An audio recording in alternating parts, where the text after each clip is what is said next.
اہل بیت کو یزید کے سامنے پیش کیا گیا۔ یہی وہ مقام ہے جہاں جناب زینب نے خطبہ ارشاد فرمایا تھا۔ یزید سے اہل بیت کا تعارف کروایا گیا۔ اس نے پوچھا، یہ کنیزوں کے حلقے میں کون مغرور عورت بیٹھی ہے؟ جواب ملا، یہ علی کی بڑی بیٹی رسول کی نواسی زینب کبریٰ ہے۔ دربار والوں نے اٹھ کر دیکھنا شروع کیا تو کنیزوں میں سے ایک کنیز نے کہا کہ تم لوگوں کو شرم نہیں آتی؟ اپنی گردنیں نیچی کرو۔ زبیر ابن قیس نے یزید کے سامنے سر حسین پیش کیا اور کہا کہ امیر مبارک ہو، قیدی آ گئے، محمد کا نواسا قتل کر دیا گیا۔ اس کے بعد شہداء کے سر پیش کیے گئے۔ یزید نے پورے دربار کا جائزہ لیا۔ یہودیوں کا عالم راس الجالود، سفیر روم، نصرانیوں کا عالم، علماء اور اراکین دولت موجود تھے۔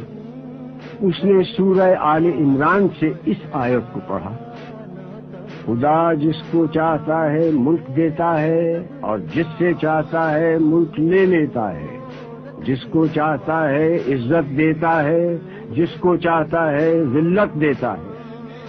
جناب زینب نے یزید کو مخاطب کر کے کہا کہ آیات کو اپنے مطلب کے لیے استعمال مت کر۔ اس وقت تیرا اس آیت کو پڑھنے کا کیا محل ہے؟ اس کے بعد آپ نے اپنا تاریخ ساز اور عہد آفرین خطبہ ارشاد فرمایا۔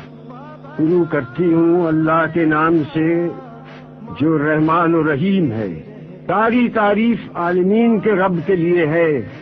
میں ستم دیدہ سہی مگر تعریف تیرے لیے، میرا گھر تباہ سہی مگر ہم تیرے لیے، میرا خاندان کشتہ راہ وفا سہی مگر بندگی تیرے لیے، اور درود و سلام میرے نانا پر۔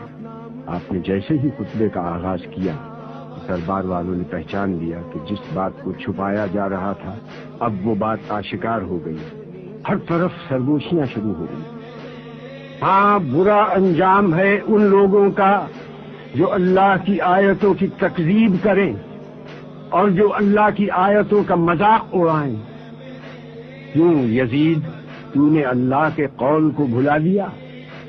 اللہ کا قول یہ ہے کہ کافر یہ گمان نہ کریں کہ ہم نے جو ان کو مہلت دی ہے وہ اس لیے دی ہے کہ ان کا زمانہ ہمیں پسند آیا ہے یا نہیں۔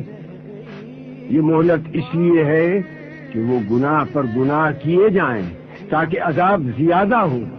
کیا یزید تو گمان کرتا ہے کہ یہ ملک ہے نہیں، یہ مہلت ہے؟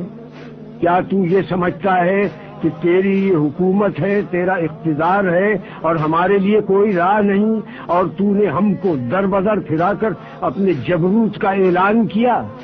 یہ غلط ہے۔ ہاں یزید، ایسا ہوا کہ ہم شہر بشہر پھرائے گئے، ہم کو لوگوں نے دیکھا کہ ہمارے سروں پر چادریں نہیں تھیں۔ یہ سچ ہے، مگر تم سے اور کیا توقع ہوتی جس کا گوشت پوست اگا ہے شہیدوں کے لہو کو پی کر؟ اور تو کیوں جلدی نہ کرتا ہماری شہادت پر؟ کیونکہ تیری نگاہ بغض، نگاہ عداوت ہمارے گھرانے پر لگی ہوئی تھی۔ کس کا لشکر کمزور ہے یہ تو جان لے گا۔ میں دیکھ رہی ہوں کہ تو میرے خطبے کو روکنا چاہتا ہے، تو کسی اور کام میں مصروف ہے۔ ہاں، اب جتنی تجھ میں ہمت ہے ستم اور کر لے۔ یزید، تو ہم کو ڈراتا ہے؟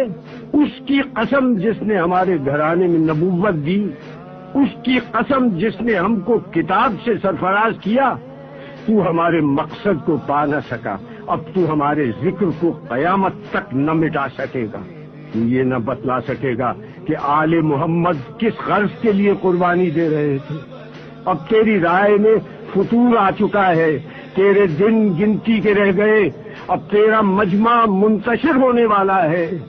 تاریخ سے ثابت ہے کہ آپ کی یہ پیشین گوئی چند دن بعد ہی پوری ہو گئی، جب شام کے قید خانے میں حسین کی ایک بچی کا انتقال ہو گیا اور اراکین دولت شام یزید کے سامنے صف آرا ہو گئے اور شام میں بغاوت کا آغاز ہو گیا۔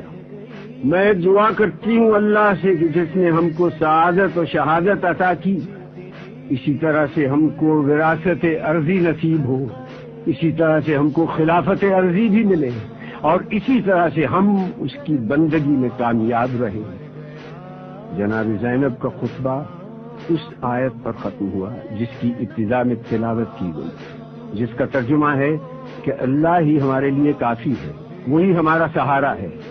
سلام ہو خدا کی راہ میں جہاد کرنے والی پر، دین کے سب سے بڑے پیشوا کی سیادت مآب بیٹی پر، خدیجہ کبریٰ کی ابدی یادگار پر، علی مرتضیٰ کی دختر پر، فاطمہ زہرا کی زندگی کے جوہر پر، غریب الوطن پر، اسیر محن پر۔